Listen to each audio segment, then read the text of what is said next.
أعوذ بالله من الشيطان الرجيم. بسم الله الرحمن الرحيم. وما منع الناس أن يؤمنوا إذ جاءهم الهدى إلا أن قالوا أبعث الله بشرا رسولا قل لو كان في الأرض ملائكة يمشون مطمئنين لنزلنا عليهم من السماء ملكا رسولا قل كفى بالله شهيدا بيني وبينكم إنه كان بعباده خبيرا بصيرا ومن يهد الله فهو المهتد ومن يضلل فلن تجد لهم أولياء من دونه ونحشرهم يوم القيامة على وجوههم عميا وبكما وصما مأواهم جهنم كلما خبت زدناهم سعيرا صدق اللہ العظیم. بزرگوں، پیارے بھائیوں، گزشتہ مرتبہ یہ بات چل رہی تھی کہ کفار مکہ نے حضور اکرم صلی اللہ علیہ وسلم سے 6 قسم کی فرمائشیں کی کہ ہم آپ پر ایمان نہیں لائیں گے جب تک کہ آپ ہمارے زمین کے اندر ہمارے لیے چشمہ نکال دیں، پانی کا ابلتا خوب پانی نکلے، یا یہ کہ آپ کا خود کا ہی ایک کھجور کا اور انگور کا باغ ہو جس کے بیچ میں نہریں بہہ رہی ہو، کہ آپ کا کر لیجئے، ہمارا نہیں ہوتا. تیسری پیشکش یہ کی تھی کہ یا پھر آپ آسمان سے کوئی ٹکڑا اتار دیجیے. آپ کا یہ دعویٰ ہے کہ میں اللہ کا نبی ہوں، تو آپ آسمان سے اٹھا دیجیے ٹکڑے. یا یہ کہ آپ کا جو یہ دعویٰ ہے کہ تمہارا رب جو چاہے کر سکتا ہے، تمہارا یہ دعویٰ ہے تو پھر کرائیے، آسمان سے ٹکڑے اٹھا دیجیے. یا یہ کہ آپ کا ہی کوئی سونے کا، یا اللہ تعالیٰ کو اور فرشتوں کو ہمارے سامنے لے آئیے، یا فرشتوں کو فوج در فوج ایک کے بعد ایک فوج ہمارے سامنے اتاریے. یا یہ کہ فرشتوں کو ہمارے آنکھوں کے سامنے دکھا دیجیے، اللہ ہمیں دکھا دیجیے. یا یہ کہ اللہ ہمارا ضامن بن جائے، کفیل ہو جائے، ایسا کچھ کیجیے. یا آپ کا خود کا سونے کا مکان ہو. یا چھٹی چیز یہ کہ آپ آسمان میں چڑھو اور ہم دیکھیں ایسے، اور 4 فرشتے آپ کو لکھا ہوا کلام دے دے کہ یہ اللہ کے نبی ہیں. یہ ساری باتیں ان لوگوں نے مانگی تھی حضور سے کہ یہ اگر کرتے ہو تو ہم ایمان لاتے. یہ تو عقل جس کو تھوڑی ہوگی وہ بھی سمجھ جائے گا کہ نہ ماننے کے دھندے ہیں سب، ان کو ماننا نہیں تھا. اللہ رب العزت نے ان لوگوں کے اس طرح کے دھندوں کے اوپر جو جواب دیا وہ ایک ہی سینٹنس، قل سبحان ربی هل كنت الا بشرا رسولا. نبی جی یہ کہہ دو کہ میرا رب ان چیزوں سے پاک ہے، میں تو ایک انسان ہوں، میں تو ایک انسان ہوں جو نبی بنا کے بھیجا گیا ہوں، اور کیا. دیکھو یہ چھوٹا سا جواب ہے لیکن اس جواب کے اندر حقیقت ہے. دنیا میں جوابات تو بہت ہوتے لیکن کسی کے اندر حقیقت نہیں ہوتی. نبی کی بات ریالٹی پر مبنی ہوتی ہے، وہاں ایسے مسکا والی اور چوپڑنے والی بات نہیں ہوتی، اسٹریٹ بات کہ بھائی میں انسان ہوں. اب 2 باتیں تھیں کہ یا تو حضور یہ سارے کام کر ڈالتے، اپنی طرف سے سارے کام کر ڈالتے، یا یہ کہ آپ صلی اللہ علیہ وسلم اللہ تعالیٰ سے درخواست کرتے کہ یہ کروا دو. 2 باتیں تھیں. پہلی بات تو ہو نہیں سکتی اس لیے کہ حضور نے فرمایا کہ میں تو انسان ہوں، اور انسان کی کیا طاقت ہوتی. انسان کی کوئی طاقت نہیں، ساری طاقت اللہ کی. ہاں، چاہے آپ 1000 ارادے کر لو، آپ کے ارادے سے کچھ نہیں ہوگا جب تک خدا نہیں چاہے گا. قسم کھا کے کہتا ہوں، دنیا میں ایسے ایسے تجربات ہیں کہ آپ سال ہر سال گزار دو ایک کام کے لیے، وہ نہیں ہوتا، لیکن خدا کو کرنا ہے تو منٹوں میں ہو جاتا ہے. اس کو جو مقدر میں ہوتا ہے کہ یہ کام ہونا ہے، تو آدمی سوچتا ہے کہ یار پہلے سے پتا ہوتا تو میں یہی کر لیتا. نہیں ہوتا ہے دنیا کے اندر.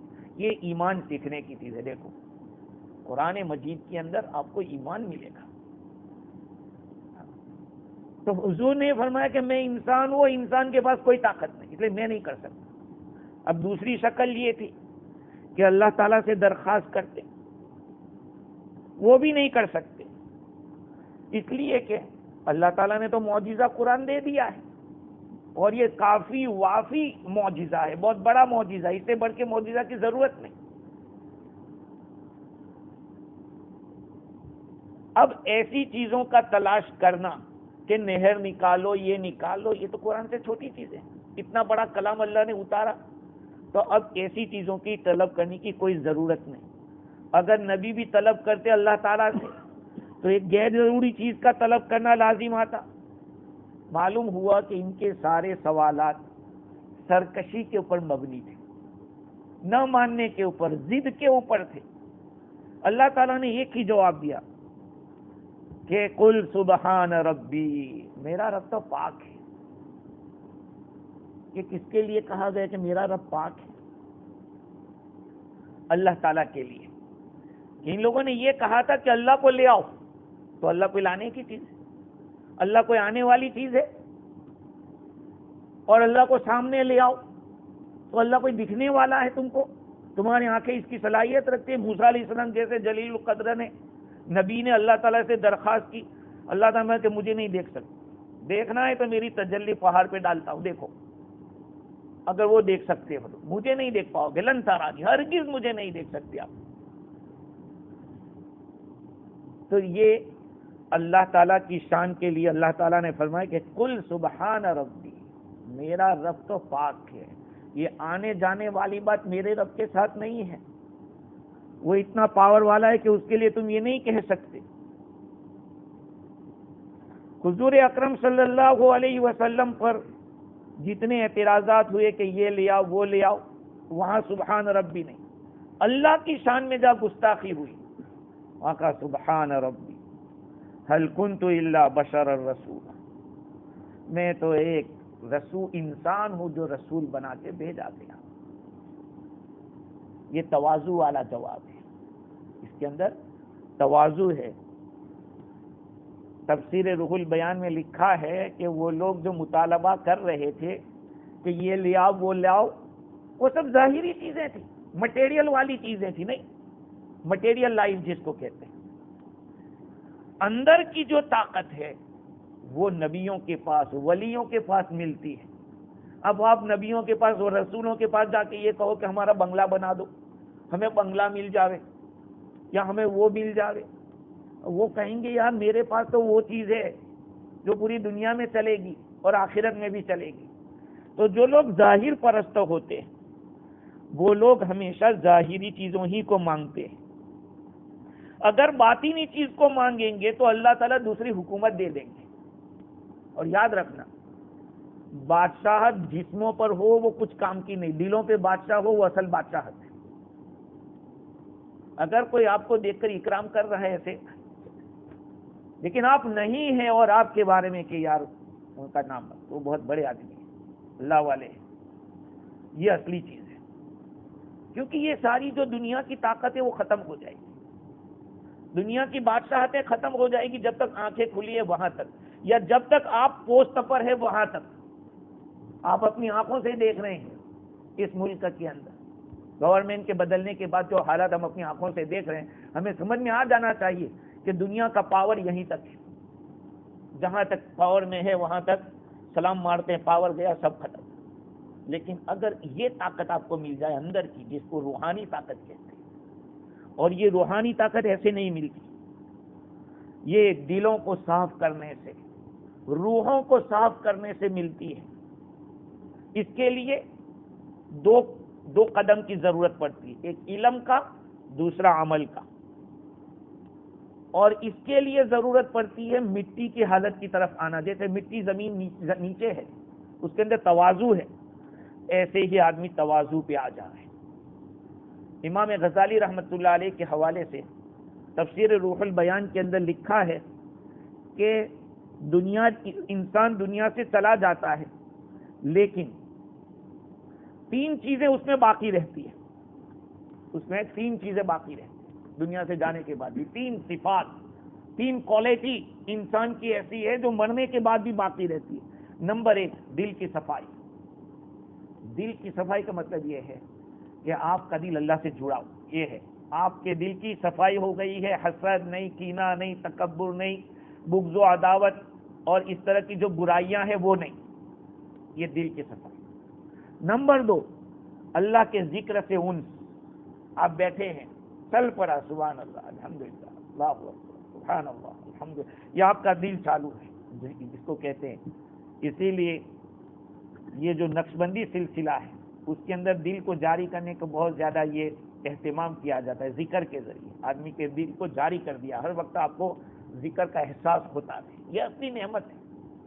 اور تیسری چیز ہے جو باقی رہے گی وہ اللہ کی محبت. دل کی صفائی، اللہ کے ذکر کے ساتھ مانوس رہنا، اور دل کی اسی طرح اللہ سے محبت. یہ 3 چیزیں ایسی ہیں، اور یہ 3 چیزیں حاصل نہیں ہو سکتی مگر اللہ کی معرفت سے. اللہ کو پہچانو، اللہ سے تعلق پیدا کرو، اور اللہ کا تعلق نہیں حاصل ہو سکتا مگر ذکر و فکر سے. کل میں نے گشت کے بیان میں کہا فکر. آدمی سوچے، آج ہم لوگ سوچتے کہاں ہیں؟ ہم سوچتے کہاں ہیں بتاؤ. چلو تھوڑی دیر کے لیے آپ بزنس کا سوچیں گے کہ کیسا ہے یہ کام، ایسا ہے کیسے کرنا چاہیے کرنا چاہیے، لیکن کبھی اللہ کے بارے میں سوچو. ابھی نماز کے بارے میں سوچو کہ یار میں اتنی نماز پڑھتا ہوں، میری نماز بڑھ کیسے جاؤ، میرے یہاں مسجد میں زیادہ رکنا کیسے ہو جاوے. ایسا ہم نہیں سوچتے. میرا اللہ سے تعلق ہے. یہ سوچنا، ان چیزوں سے آدمی کو اللہ کی معرفت پیدا ہوتی ہے. اللہ کی معرفت پیدا ہونے سے پھر اللہ کا تعلق ملتا ہے، دل کی صفائی ہوتی ہے. تو یہ ساری چیزیں اللہ تعالیٰ نے فرمایا قل سبحان ربی هل كنت الا بشرا رسولا. جواب کے اندر جب تواضع ہوتی ہے وہ اصلی جواب ہے. آج یوٹیوب کے اوپر جتنے بھی پروگرام آ رہے ہیں، دیکھ رہے ہیں، سن رہے ہیں، آپ دیکھو ہر عالم یا کوئی بھی اپنے کو بڑا کہہ رہا ہے. ارے فلاں اس کو نہیں آتا میں بھی اپنا. اب دیکھیے اتنے یوٹیوب کے پروگرام کے اندر ایک دوسرے کو کنڈم کرنے کی کوشش کرتے ہیں کہ اس کو گراؤ، اس کو گراؤ. بھائی گرانے سے کیا ہوگا؟ اپنے کو گراؤ. حضور نے کیا فرمایا؟ پہلے بشر کہا کہ میں انسان ہوں. بھائی میں تو انسان ہوں. هل كنت الا بشرا رسولا. ہاں میری پوست رسالت کی ہے، وہ اللہ نے رسول بنایا ہے، لیکن میں انسان ہوں. یہ تواضع ہے. اور تواضع کے بغیر آدمی جب تک اپنے کو گرائے گا نہیں وہاں تک اللہ تک نہیں پہنچ سکتا. انسان کو اللہ تک پہنچنے کے لیے سب سے بڑی رکاوٹ میں ہے آئی. اس کو بھی مٹانے کی ضرورت ہے. آگے اللہ تعالیٰ فرماتے ہیں وَمَا مَنَعَ النَّاسَ أَن يُؤْمِنُوا إِذْ جَاءَهُمُ الْهُدَى إِلَّا أَن قَالُوا أَبَعَثَ اللَّهُ بَشَرًا رَّسُولًا. اور لوگوں کو مانے نہیں بنی اس بات سے کہ وہ ایمان لے آئے جبکہ ان کے پاس ہدایت آ گئی، مگر یہ کہ انہوں نے یہ کہا کہ کیا اللہ تعالیٰ نے انسان کو رسول بنا کر بھیجا. قُل لَّوْ كَانَ فِي الْأَرْضِ مَلَائِكَةٌ يَمْشُونَ مُطْمَئِنِّينَ لَنَزَّلْنَا عَلَيْهِم مِّنَ السَّمَاءِ مَلَكًا رَّسُولًا. اے نبی جی آپ فرما دو کہ اگر زمین کے اندر فرشتے ہوتے جو چلتے ہوتے اطمینان کے ساتھ تو ہم ان کے اوپر بھی آسمان سے فرشتہ ہی رسول بنا کر بھیجتے. دنیا میں رہنے والے کون ہوتے؟ انسان نہیں. کون ہوتے؟ فرشتے. اور ان فرشتوں کے لیے رسول کی ضرورت پڑتی تو ہم رسول بھی فرشتہ ہی بھیجتے. قُلْ كَفَىٰ بِاللَّهِ شَهِيدًا بَيْنِي وَبَيْنَكُمْ. اے نبی جی آپ فرما دو کہ اللہ تعالیٰ کافی ہے میرے اور تمہارے درمیان گواہ ہونے کے اعتبار سے. انہ کان بعبادہ خبیرا بصیرا، یقیناً وہ اپنے بندوں سے باخبر دیکھنے والا ہے۔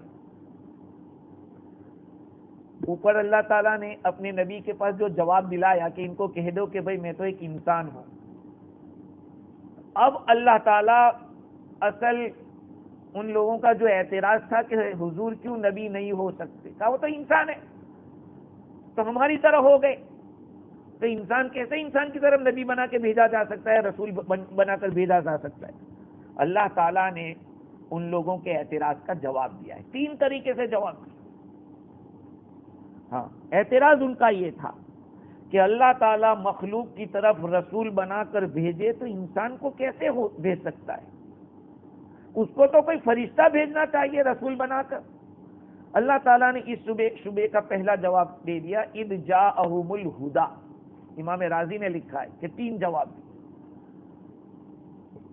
جب ان کے پاس ہدایت آ گئی، اب وہ ہدایت آئی تو لے کر آنے والا چاہے فرشتہ ہو یا انسان ہو، آپ کو تو قبول کرنا ہے ہدایت۔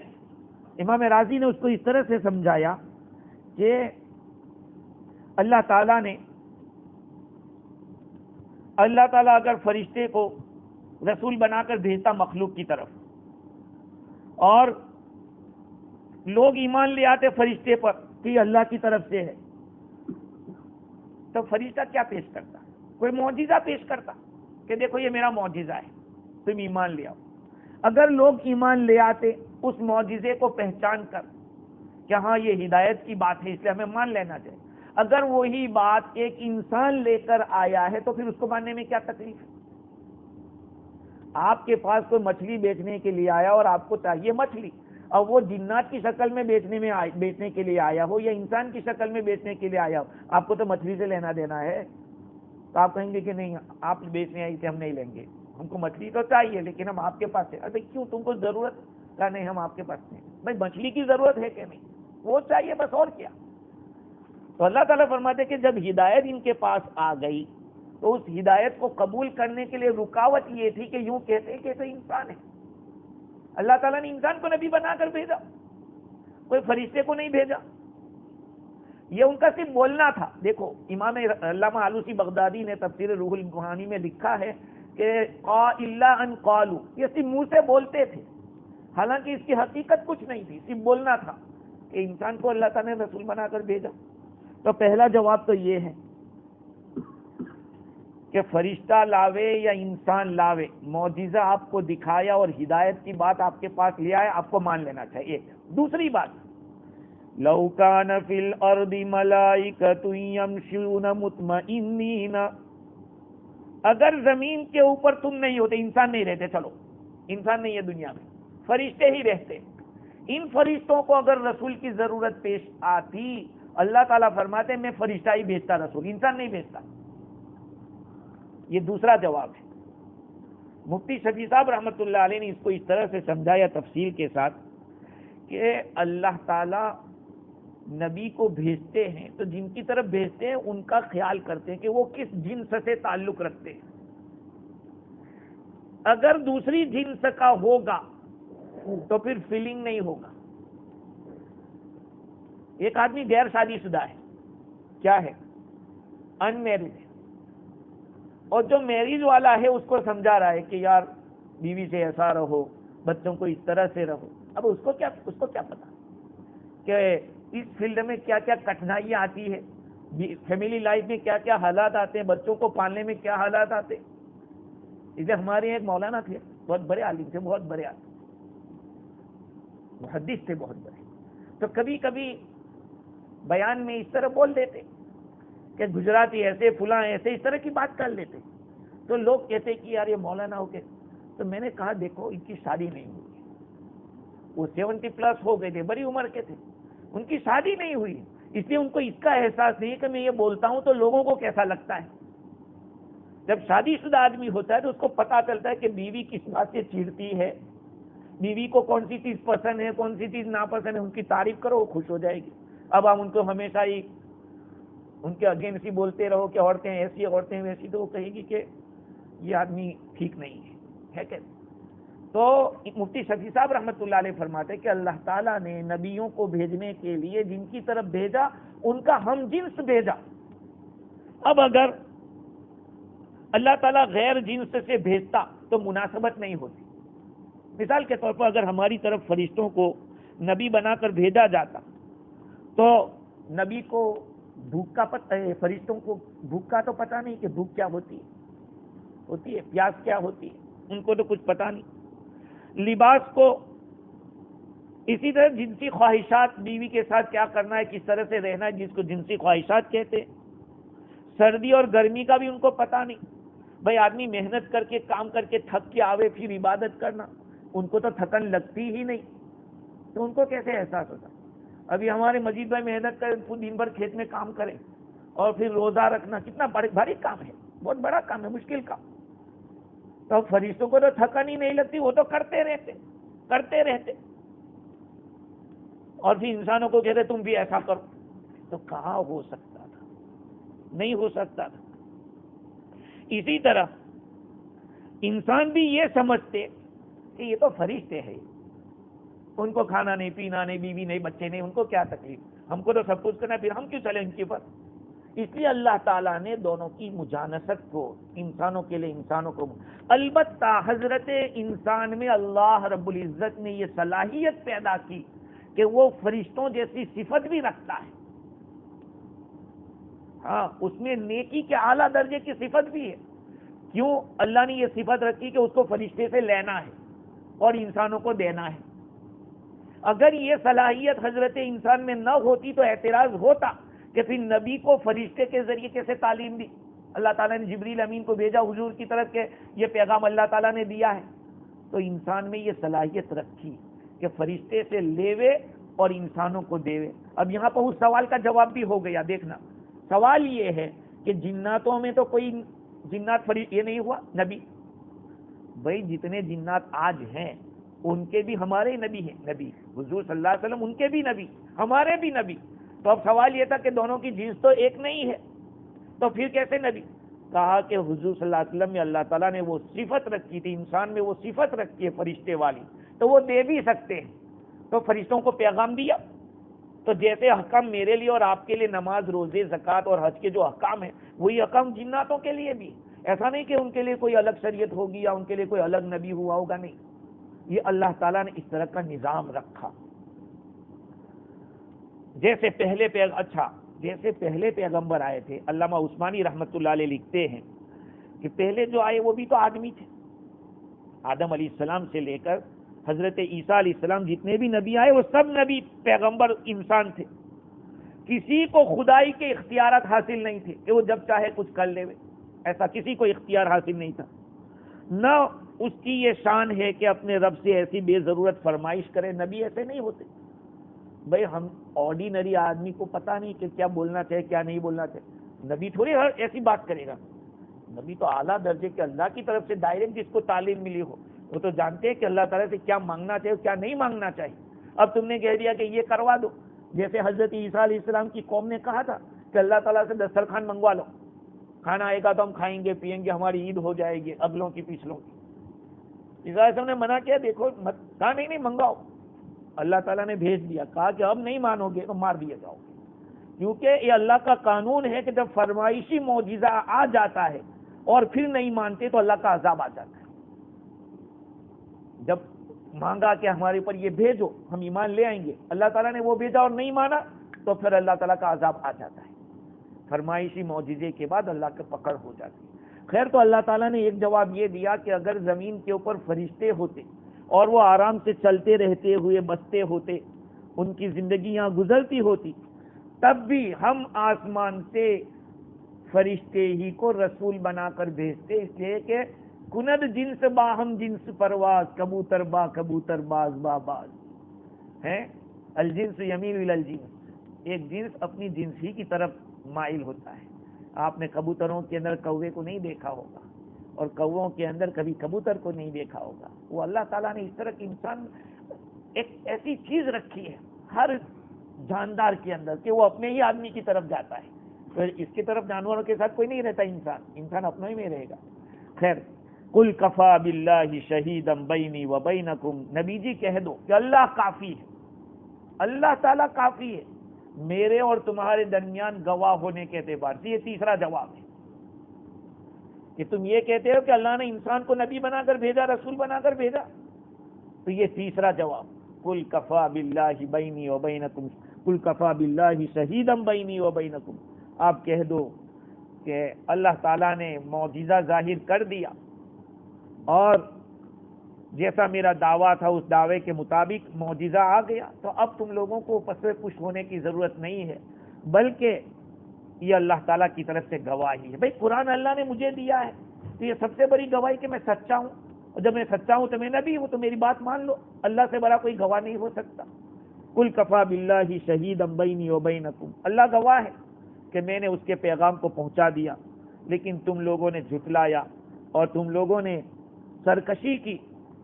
اس آیت کریمہ میں تفسیر روح البیان میں لکھا ہے کہ اللہ تعالیٰ کی طرف سے حضور کو تسلی ہے، اور اس کے ساتھ ساتھ کافروں کے لیے ایک قسم کی دھمکی ہے کہ اللہ تعالیٰ گواہ بن رہا ہے، میری طرف سے میرے اور تمہارے درمیان گواہ ہے، میرا گواہ ہے کہ میں نے رسالت کا حق ادا کر دیا، تمہارے لیے گواہ، تمہارے خلاف گواہ بنے گا کہ تم نے مانا نہیں۔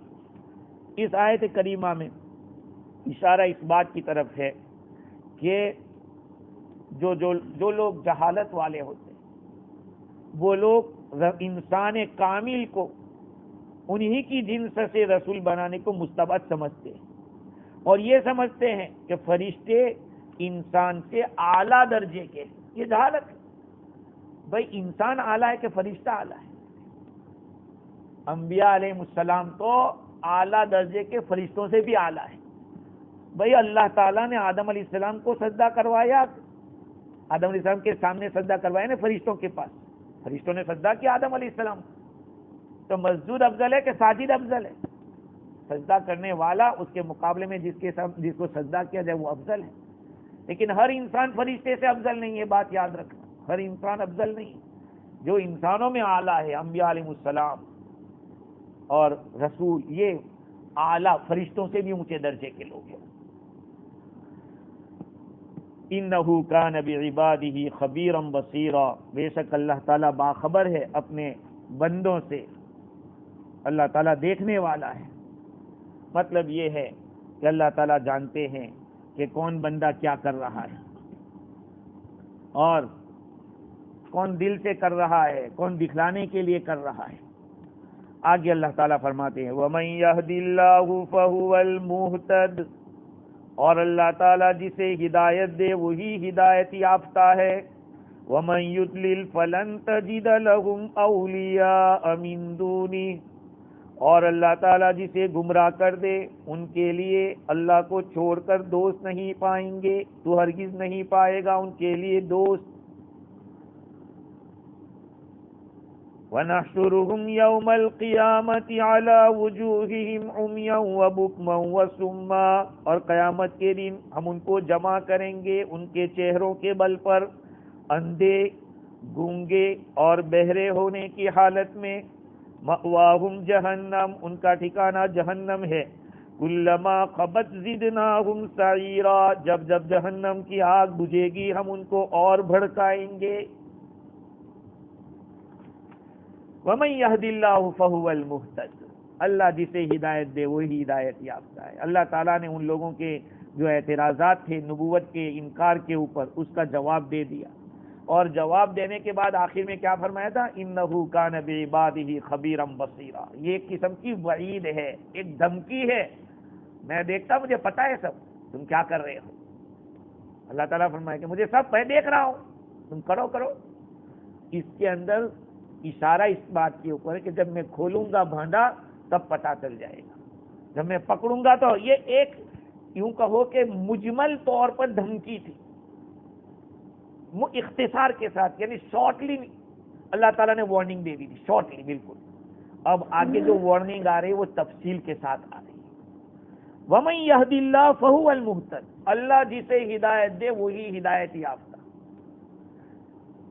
دیکھو ایک بات کہوں میں کہ بہت سارے فرقے ہیں آج کل، ان کی جو بنیاد ہوتی ہے، ہمارے یہاں خصوصی طور پر بریلوی لوگ، ہمارے انڈیا میں جو بریلوی لوگ ہیں وہ بیچارے جو عقیدے یا جو کچھ بھی اپنی بات رکھتے ہیں وہ قصے کہانی پر رکھتے ہیں. قصے کہانی سے کام نہیں چلتا. کوئی واقعہ اکا دکا ہو گئے اس واقعے سے تم ثابت کر دو کہ ایسا ہوا. نہیں, کوئی بھی آپ کو چیز ثابت کرنی ہوگی عقیدے کو خاص طور پر تو قرآن سے لانا پڑے گا, حدیث سے لانا پڑے گا. ہم مسلمان ہیں, اللہ تعالیٰ نے ہمیں بالکل یہ نہیں رکھا ہے, لاوارث نہیں رکھا. ہمارے پاس قرآن ہے, ہمارے پاس حدیث ہے. اس لیے کوئی بھی مسئلہ ثابت کیا جائے قرآن سے اور حدیث سے ثابت کیا جائے. اب جیسے مکہ والے کہتے ہیں یہ انسان کیسے نبی ہو سکتا ہے, بھائی اللہ تعالیٰ کہہ رہا ہے قرآن میں. ایسے آج کل بہت سارے فرقوں کی بنیاد صرف قصے کہانی کے اوپر ہے, اور اللہ معاف کرے عقیدے کی دھجیاں بکھیر دی. بڑے بڑے پیر دکھ رہے ہیں, عورتوں کے ساتھ ایسے معانقے اور مصادرے اور پتہ نہیں مذاکرے بھی ہو رہے. مطلب یہ ہے کہ کچھ یہ نہیں ہے بڑے مولانا ہو تو کیا ہو گئے. شریعت کا تو ہر آدمی مکلف ہے. ہاں, یہ نہیں کہ کسی کے ساتھ بھی میں لمٹ چھپٹ جاؤ اور کہا بھائی میرے کوئی پردہ نہیں میں تو پیر ہوں کا, تو پیر ہو گئے تو کیا ہو گیا. اس لیے یاد رکھو شریعت کو صحیح ڈھنگ سے سمجھو, قرآن اور حدیث سے سمجھو کہ کیا ہے, قرآن کیا کہتا ہے ہم لوگوں کو.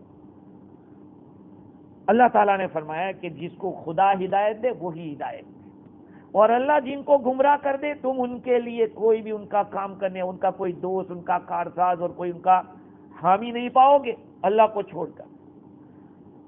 علامہ آلوسی نے ایک نقطہ بتلایا یہاں کہ من یہد اللہ فہو المہتد کو سنگولر لائے, سنگل, اور ومن یضلل فلن تجد لہ اس کو جمع کا سیگے کے ساتھ لائے. کیوں ایسا؟ اس لیے کہ ہدایت کا راستہ ایک ہی ہے, سیدھا راستہ تو ایک ہی ہے. ایسے الٹے راستے بہت زیادہ ہیں اور سیدھے راستے پہ چلنے والے کم لوگ ہیں, الٹے راستے پہ چلنے والے بہت زیادہ ہیں. ہاں, ایمان والے پوری دنیا میں کم ہیں, ایمان والوں میں بھی فالو کرنے والے وہ بھی کم ہیں, اور ان میں بھی اخلاص والے بہت کم ہیں. یہ ہے وَمَن يَهْدِ اللَّهُ فَهُوَ الْمُهْتَدِ وَمَن يُضْلِلْ فَلَن تَجِدَ لَهُمْ أَوْلِيَاءَ مِن دُونِهِ. اس آیت میں حضور صلی اللہ علیہ وسلم کو تسلی دی جا رہی ہے. کیسے؟ کہ دیکھو اللہ تعالیٰ کی طرف سے ایمان کا فیصلہ جس کے لیے ہوا ہے وہی ایمان لائے گا, جس کے لیے نہیں ہے وہ نہیں لائے گا, چاہے آپ کتنی کوشش کر لو. اس لیے دعوت کے اندر بھی آپ جائیے, دعوت دیجئے, اب آوے نہ آوے اوپر والے کا مسئلہ ہے. آپ کو آپ کا ثواب مل جائے گا. آپ نے اپنی ذمہ داری پوری کر دی, پوری کوشش کرو لانے کی. بھئی نہیں آئے کوئی بات نہیں, نا امید نہ ہو, اللہ لائے گا, اس کو ضرور لائے گا. لیکن آپ اللہ سے ثواب کی امید ضرور رکھیں کہ میں گیا ہوں مجھے ثواب ملے گا. تو اللہ تعالیٰ نے اپنے حبیب کو تسلی دی اور یہ بھی بتلا دیا کہ جس کے لیے گمراہی لکھی جا چکی ہے اس کو گمراہی سے کوئی ہٹا نہیں سکتا. سمجھا تو آپ سکتے ہیں, سمجھا تو سکتے ہیں, لیکن جب دل پہ مہر لگی ہے وہ کبھی نہیں مانے گا. آگے اللہ تعالیٰ فرماتے ہیں وَنَحْشُرُهُمْ يَوْمَ الْقِيَامَةِ عَلَى وُجُوهِهِمْ عُمْيًا وَبُكْمًا وَصُمًّا. یہ عذاب دیکھو, قیامت کے دن ان لوگوں کو ہم جب جمع کریں گے تو لائیں گے وہ چہرے کے بل, اس سے چلیں گے, اور کیسے ہوں گے؟ اندھے ہوں گے, گونگے ہوں گے اور بہرے ہوں گے. بھئی آپ سوچتے ہوں گے کہ پاؤں سے چلنا تو سمجھ میں آتا ہے, لیکن سر سے کیسے چلا جاتا ہے؟ قرطبی نے تو یہ کہا, مفسر قرطبی نے, کہ اس کا مطلب ایک یہ ہے کہ ان کو جلدی جلدی لے جایا جائے گا. ایک دوسرا مطلب یہ بھی ہو سکتا ہے کہ ان کی رسوائی جیسے دھکے مار کے کھینچ کے لے جاتے ہیں. پولیس والوں کو دیکھا ہوگا کہ مجرم کو کیسے گھسیٹ کے لے کر جاتے ہیں, کہا اس طرح سے. لیکن ہم اس کے الفاظ کے اوپر دیکھتے ہیں کہ وہ اپنے چہروں کے بل چلیں گے, جائیں گے. تو سوال یہ ہوتا ہے کہ چہروں کے بل کیسے چلا جائے گا؟ اس کا جواب ایک تو یہ ہے کہ ان کے چہروں کے بل گھسیٹا جائے گا. ہاں, جیسے ایک آدمی کا پاؤں پکڑ کے ایسے گھسیٹ کے لے جائیں اور سر اس کا نیچے زمین پہ لگا ہوا ہو, یوم یسحبون فی النار علی وجوہہم ذوقوا مس سقر. 27ویں پارے میں اللہ تعالیٰ فرمائے کہ اس دن کو یاد کرو جس دن ان کو جہنم میں گھسیٹ کر لے جایا جائے گا اور کہا جائے گا کہ لو چکھو جہنم کا عذاب. مس سقر ایک مطلب یہ ہے. دوسرا مطلب یہ ہے کہ ان کو حقیقت میں سر سے چلایا جائے گا. اب آپ کا سوال کہ کیسے چلیں گے، اس پر روایتیں، بہت ساری روایتیں. حضرت ابو ہریرہ رضی اللہ تعالیٰ عنہ روایت کرتے ہیں کہ حضور سے عرض کیا گیا کہ اللہ کے رسول وہ اپنے چہروں کے بل کیسے چلیں گے، کیسے چلیں گے؟ حضور نے فرمایا کہ ان الذی یمشیہم علی اقدامہم قادر علی ان یمشیہم علی وجوہہم. جو ذات پاؤں سے چلا سکتی ہے وہ سر سے بھی چلائے گی. جو ذات سر سے پاؤں سے چلاتی ہے وہ سر سے بھی چلائے گی. اور بھی بعض روایات میں یہ ہے کہ حضور اکرم صلی اللہ علیہ وسلم نے ارشاد فرمایا کہ لوگ قیامت کے دن 3 قسم کے جمع کیے جائیں گے. کچھ لوگ تو ایسے ہوں گے جو سوار ہو کر آئیں گے، اور کچھ لوگ وہ ہوں گے جو ایسے نارمل چل کے جائیں گے، اور کچھ لوگ وہ ہوں گے جو اپنے چہرے کے بل گھسیٹتے ہوئے جائیں گے. تو ایک آدمی نے عرض کیا کہ اللہ کے رسول وہ کیسے اپنے چہروں کے بل چلیں گے؟ حضور نے فرمایا کہ اللہ تعالیٰ ان کو اپنے قدموں پر جیسے چلاتا ہے اللہ تعالیٰ چہروں پر چلائیں گے. حضرت ابو ذر غفاری رضی اللہ تعالیٰ عنہ کی ایک روایت ہے، حضور صلی اللہ علیہ فرماتے کہ مجھے صادق مصدوق صلی اللہ علیہ وسلم نے یہ روایت نقل کی کہ لوگ قیامت کے دن تین ٹولی میں آئیں گے، 3 فوج میں آئیں گے. ایک فوج تو ایسی ہوگی جو کھا پی رہی ہوگی، کپڑے پہنے ہوئی ہوگی اور سوار ہو کر آئے گی، اور دوسری فوج وہ ہوگی جو چلتی ہوئی اور دوڑتی ہوئی آئے گی، اور تیسری فوج وہ ہوگی جن کو فرشتے گھسیٹ کر اپنے ان کے چہروں کے بل لے کر جائیں. یہ ہے علی وجوہہم عمیا وبکما وصما. حکماء اسلام یہ فرماتے ہیں کہ اصل میں دیکھو، میں نے ابھی کچھ دنوں پہلے ایک بات سنی تھی، یوٹیوب پہ ہی سنی تھی، کہ ہندوؤں کے اندر اگر بچہ 1 سال کا یا 2 سال کا مر جاتا ہے تو وہ اس کو جلاتے نہیں، اس کو وہ دفن کرتے ہیں. اور اس سے بڑا جو مرتا ہے اس کو وہ جلاتے ہیں. اس کی جو وجہ کیا ہے؟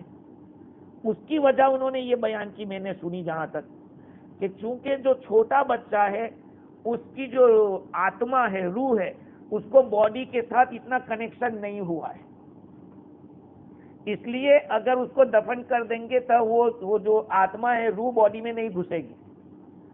لیکن جو بدن بڑی 2 سال کے اوپر بڑا ہو گیا ہے تو اس روح کا کنیکشن باڈی کے ساتھ ہو گیا ہے، اس لیے اس کا اندر آنا جانا بہت زیادہ ہو جائے گا. اگر اس کو جلائیں گے نہیں تو پھر وہ باڈی کے اندر گھستا رہے گا، وہ روح آتما اس کے اندر جاتی آتی رہے گی.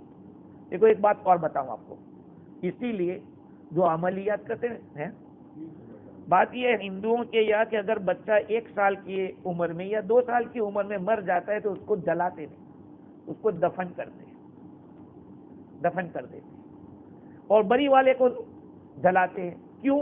اس لیے کہ 1 سال 2 سال کا بچہ ہے، اس کی جو روح ہے اس کو اتنا اٹیچمنٹ اس کی باڈی کے ساتھ نہیں ہوا ہے، جسم کے ساتھ. تو اگر اس کو دفن کریں گے تب بھی وہ اندر نہیں جائے گی، آتما روح اندر نہیں جائے گی، ان کا یہ ماننا ہے. اور جب بڑا ہو گیا ہے تو وہ آنے جانے کی عادت ہو گئی ہے، تو اگر دفن کر دیں گے تو پھر روح اندر جاتی رہے گی، آتی رہے گی. اس کو ایک اور مثال سے میں سمجھاؤں. یہ جو تعویذات کرنے والے عملیات والے ہوتے ہیں، تو جب کسی پر جن آ جاتا ہے تو جن کو ختم کرنے کے ایک طریقہ تو یہ ہے کہ جن کو اس کی باڈی میں حاضر کیا جائے، اور ایک یہ ہے کہ اس کو حاضر کیے بغیر ہی دور کر دیا جائے. تو اکثر وہ کہتے ہیں کہ حاضر مت کرو، کیونکہ اگر اس کی باڈی میں وہ حاضر ہوا ہے اور اس کو باڈی اس کو سوٹ کر گئی تو پھر جلدی جائے گا نہیں. تو یہ تفسیر روح البیان میں لکھا ہے کہ کافروں کی جو روح ہوتی ہے اس کا تعلق دنیا کے اندر بہت زیادہ ہوتا ہے. اسی وجہ سے ان کا اور عالم جو ابرار ہے، نیک لوگوں کا جو ہوتا ہے، اس کے ساتھ ان کا تعلق نہیں ہوتا. تو جب ان لوگوں کے دلوں کی توجہ اور ان کی روحوں کی توجہ دنیا کی طرف ہوتی ہے تو ظاہری بات ہے یعنی ان کا جو سر ہے یا توجہ جو کچھ ہے وہ یہاں رہتی ہے، تو ان کی دنیا کی طرف رہتی ہے، اس لیے ان کو زمین کے بل ہی گھسیٹنا چاہیے، یہی مناسب تھا۔ اس لیے کافروں کو جہنم کے اس کو گھسیٹ کر لے جایا جائے گا چہرے کے بل، الٹا ان کو لگایا جائے گا۔ اچھا، امیاں و بکمن و سما، اندھا، بہرا اور گونگا، کیا مطلب؟ کیوں ان کو اندھا، گونگا، بہرا؟ ابن عباس رضی اللہ تعالیٰ عنہ کی اس میں 4 تفسیریں۔ خیر اس کو انشاءاللہ ہم آئندہ کریں گے کہ کیوں اندھا، گونگا، بہرا کریں گے۔ پچھلے ٹائم 40 منٹ ہو گیا۔ اللہ تعالیٰ مجھے بھی اور آپ کو بھی قرآن مجید کی صحیح سمجھ عطا فرمائے اور اس محت تک دین کے ساتھ وابستہ فرمائے۔